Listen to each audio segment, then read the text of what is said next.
Mic'd up. Welcome, everybody, to On the Tee. Florida is mic'd up on the Shipyard Sports Connection Network from Tampa Bay to New England. I'm John Reger, PJ Mic'd Up broadcaster, and your host of this episode called Wild Bill's Golf Weather, coming to you from the Sea Dog Brewing Company St. Augustine studio and the Backyard Golf Association studio in Gainesville, Florida. This week, it's the PGA Championship from Aronimink, just outside the city of brotherly love, Philadelphia. Not only will we hear about the weather forecast, which always plays an integral part of the outcome, we also include some banter about some of the special things surrounding Aronimink and this year's PGA Championship. And with that, it's time for Wild Bill Stereau for his take on this week's weather. Bill. Woohoo! How you doing there, Coach? Well, hello, everybody, and well, golly, it's Wild Bill's Golf Weather Report coming to you live remotely for Aronimink Golf Club in Newtown Square, Pennsylvania. Now, as we follow the PGA Championship and the quest for the biggest and the heaviest trophy in professional golf, the Wanamaker.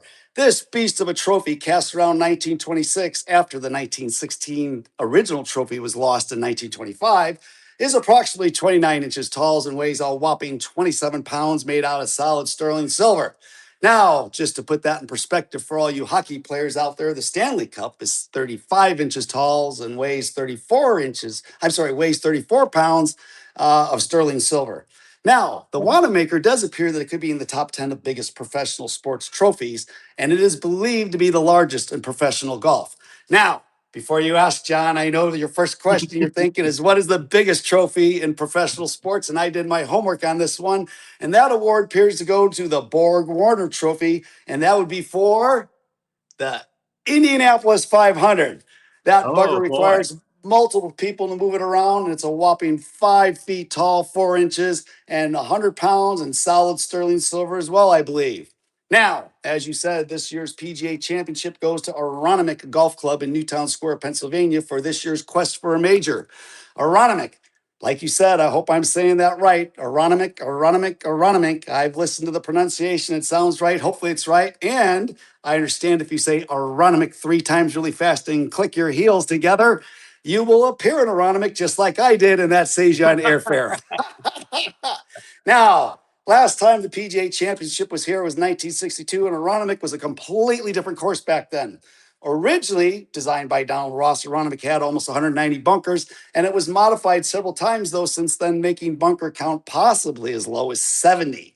Now, recently, Aronimink has been restored to its historic glory with an infusion of sand, like Donald Ross himself was skipping down each fairway, tossing out bunker bombs everywhere. I believe they are just shy of 180 bunkers. Restoration was completed in 2018 by Gil Hance and Jim Wagner. Now, bunkers, as we all know, can be a funny thing. And as when it comes to weather, now Aronimink is dry, sand may fly, and it may be easy. The greens are bouncy, though, and their firmness and the roughs tend to be thick, making off-wear fairway shots very unpredictable.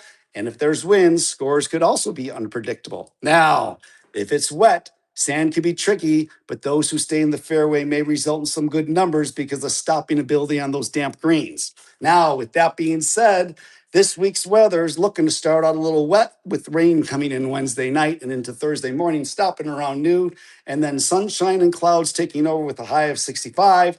And that will make the bunkers wet and the greens soft, which could account for some low scores for the later starters. Now, Friday is more clouds and sunshine with a high of 68 degrees, but no more rain. This is going to allow for these bunkers to start drying out, but the greens will still be soft on Friday, allowing for some more low scores if they stay in the fairways. But they start firming up for the fairway, John. Now this weekend brings more sunshine and scattered clouds and sun with temps up to 80 on Saturday and the mid-80s on Sunday. That should give us some exciting play this weekend as 180 bunkers or so come into play, start drying out, the greens firm up, and everything gets all bouncy out there. It's going to take some straight shooting, get some low scores come Sunday, right, John? Absolutely there. Absolutely. I got one more thing for you, and to answer last week's question, who is the only tour player that successfully shot par or below, actually below par at the Green Mile, Quail Hollow for all 4 rounds of tournament play? Drum roll, please. That would be Justin Rose in 2010 Wells Fargo Championship. And that is Wild Bill's Golf Report, coming to you remotely from Aronimink Golf Club, Newtown, Pennsylvania, and the Backyard Golf Association. Wild Bill signing out. Back to you, John. Hey, the Wild Bill's Golf Weather Report here on the T Florida, we try to be as authentic as possible. I mean, we've dressed up like tourists in Miami. We've talked. We did voodoo Voodoo. from New Orleans. We've done all. We did I think it was something that had to do. We were in the Queen City of Charlotte. You had your Burger King hat on. Oh yeah, I was the Royal I, King for the RBC. that with the RBC. So I hope you enjoyed your Whopper when you got that. But you know what? You're wearing something pretty interesting today. We talk about the garb of the day. Yep. And the PGA Championship is one of those championships that's had a long history.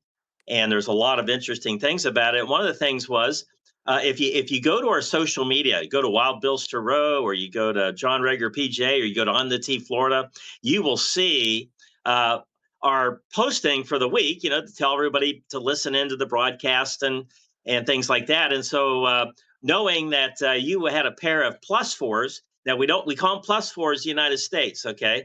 Because in England they're called plus fours also, because if you call them knickers, this the short pants, that don't go all the way down your ankles, and you got they blouse out, and you've got your socks on. Well, that's what a plus four is. But in England, if you call it knickers, which a lot of people call the plus fours over here, that's women's underwear, knickers. And we certainly don't want to be looking like in women's underwear. But I found a picture from myself, my early career in golf, and I wore plus fours all the time. I wore them to work. I played in tournaments with them.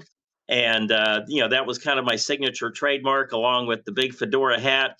And from 1984, but if you see the social media post, you'll see it says young at John Reger PGA 1984. But then, we time traveled you. And we've got a picture of you in your plus fours with your tie tucked in, because that's what the old players did, right? Yep, they tucked their tie in, so because it didn't get in the way of their swing, and you had your I think plus of the fours picture, I had on. a short tie and I had a flat cap. Exactly. So All you right. were so we called you old at Wild Bill Sterow, Yep. 1934. And that was the garb from 1935. So only here at Wild Bill's Golf Weather and Banter with John Reger PGA do you get authentic props and dress of the day. And there's a few tournaments coming up this summer. I'm a little nervous. I'm not sure what we're going to do, but we'll figure It's that a big out. surprise. Hey, shifting gears, this is the PGA of America Championship. Championship. That's correct.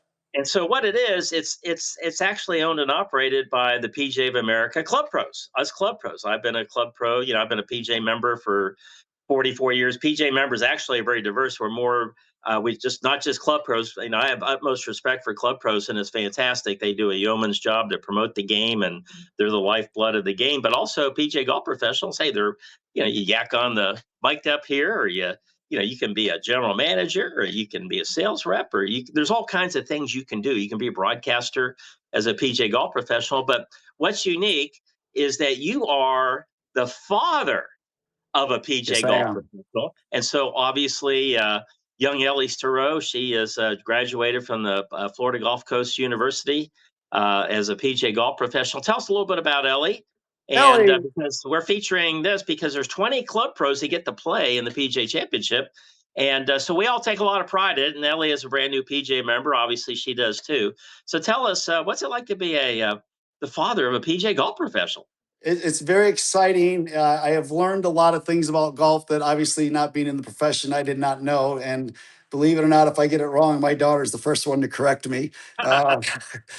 She was the one that properly showed me how to do a divot. Apparently I was doing them wrong, repairing divots. I'm sorry, not divots, Bill, let me tell ball you marks of the green. Bill, when you first started playing golf, it was a nightmare for the green superintendent because we went out there one day, I remember, and you would take these full practice swings, maybe two or three, and you would just take a giant divot out of the turf. And I'd be right behind you trying to get it back and get the sand and stuff like that, because I didn't want to deter you from learning how to play the game. So I'm glad that she finally had an intervention with you to teach you how not to destroy the golf course every time you play. Her and my son, they're all correcting me, believe it or not, but I'm getting better. from coming from, whack at golf to actually competing in tournaments and having a handicap. And I now have the lowest handicap I've ever had. I've won a match play, and I've won the member tournament last year. So we're getting better, and Well, that's good. that was, I'm glad that. Do they ever help you with their game? I know that you're an incredible coach. You've actually worked with them and taught them how to play golf, and they're all pretty good golfers. uh, But like, did they ever say, "Hey, Dad, we got to do something about this," or well, what do they do? my daughter would do that until recently. She was back here just recently this last time. She goes, "Let me see your swing," and I swung for her, and she goes, "Wow." She goes, "Okay, you're good now." So I Well, don't you know have a what that is? That's the difference when you're in school to become a PGA golf professional. uh, They have the swing labs and they have TrackMan and they have right. all the years of research and data points. So they're learning the right way Yeah, for and someone to she's swing a golf club. However, what she has learned is the bedside manner because once you get into the real world, sometimes you just look at it like, hey, you look great. Just do what you're doing well, is no, better but than. to tout my own horn a little bit, I can do a draw on command. I can do a fade on command. I can shoot straight on command. I can do a stinger now. I got my clubs lengthened out. So my handicap's dropping. I'm actually getting better, and I'm a fiend around the green. My up and down count is incredible. That's what saves me, to be honest with you, because my greens in regulation, we're still working on that. My fairways in regulation are getting better, but my up and downs, man, are astronomical. I had one round. We have a term for that, Bill. Yes. Bill, it's do I have to put my spikes on for this round that you're going to tell me about? My goodness. Hey, what's Ellie doing now as a PJ golf professional? Ellie is now up in a course up in the Upper Peninsula of Michigan. This is her second year up there doing seasonal work, and the owners up there really like her. They treat her like a little princess, which is wonderful. And she gets paid for it, so she really loves going up there. So she's having a good time. So that's enjoyable. I told her she's young now; she's not attached. This is the time to explore and spread your wings and see different things. Oh, I'm that's just I'm playing the fantastic. good dad. Well, that's absolutely fantastic. Hey, also, we were doing some show prep earlier, and I learned something, about the term birdie. Oh yeah, I Okay. heard. And the term birdie was invented close by in that area at Atlantic Country Club, and it was an American golfer from Philadelphia. And the guy, Interesting. and this guy's name is Abner. Now, I guess back in, we're Doubleday? talking, late 1800s or something. I guess everybody was named Abner. That was a popular name. I mean, today it's something totally different. But Abner Doubleday, remember him? Yep. Well, this guy was name was Abner A.B. Smith. I'm not sure what A.B. stood for, but his brother William Yeah, P. they're Smith, Doubleday. yeah, who knows? And course designer George Crump. Okay, they're playing Atlanta City Country Club. And during the round, it says AB hit an approach shot right beside the hole, prompting someone in the group to exclaim, "That was a bird of a shot." Okay. And at the time, now, and this is verified by golfdigest.com too. Okay. And just because you see it on the internet doesn't mean it's true, but Golf Digest are a reputable source. At the time, the word bird was American slang for something excellent or outstanding. The Woo, phrase evolved into birdie, describing scoring one under. So there you have it. That's woohoo. how the term birdie was invented. See, we're informative as well there, people. So, any parting comments about Aronimink? And I know that you had mentioned something about the bunkers out there. My Like, goodness, they, I, they, I they, I can't imagine having to be on the greens crew and rake all those bunkers. oh, I can imagine, man, 100, almost 180 bunkers. They say it's like 176 or 178 or something like that. Bunker infusion. And they're all placed strategically in places where these people want to put their balls so that, they can make some narrow spots for landing issues, especially maybe for some of these bombers. But bombing could be tough, if these greens firm up this weekend. They got to get it to stick on the green, and with all the bunkers around the green, they may think twice. Well, I did listen to the press conference earlier in the week, and Roy was very truthful about what he thought about the off the tee. He says there's no strategy off the tee, just bomb it. Yeah. And then and then Well, go that's what from some of there. these long So, people do. They just hit it long yeah. and play it where it lies. I mean, I do that. I mean, let's be honest. I'm not putting it on that 5 yard circle when I'm hitting my driver. I'm hitting out there and I'm playing where it goes. So I got the same philosophy. I just don't hit as far. Plus, they chopped all the trees down, so the golf course looks like it's from 100 years ago. If you follow friedegg.com, I it's I one of the only websites out there in golf that covers golf course architecture. But I see where they've just like Oakmont Country Club in Pittsburgh, they just took all the trees out. Well, I read why they're doing that, and they're doing that for two reasons. Okay, one reason is the agronomics, because the trees are covering up the grass. It's hard to keep the grass alive when they're under the trees.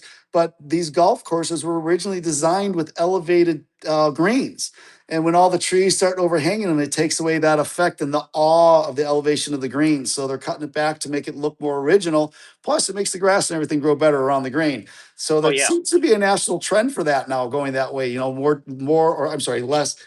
Less trees. They're taking away more trees, getting rid of them, and opening these things up a little bit more, which I think is nice. I play on a golf course that's pretty tight, and I always say every day, I say this golf course needs a haircut. It needs a butcher is what it needs. It needs a good Well, haircut. I know some of the members that play golf there regularly. And we're talking Hawkstone Country Club, used to be called Hale Plantation, designed by Gary Blair. Yeah. They give the trees a haircut every day when they tee off, because it's all you hear is Oh balls yeah, scraping the trees. it's like a weed Well, whacker wow, Bill. sometimes. Bill, that was great. I really enjoyed that. Me And too. so, folks, there you have it. You've been listening to On the Tee, Florida's Mic'd Up, featuring Wild Bill's golf, weather, and Woohoo! banter with John Reger, PJ, on the Shipyard Sports Connection Network from Tampa Bay to New England.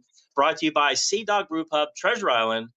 I'm your host, Mic'd Up broadcaster John Reger, PJ. And remember to always carry an umbrella in case it rains. See you next week, everybody.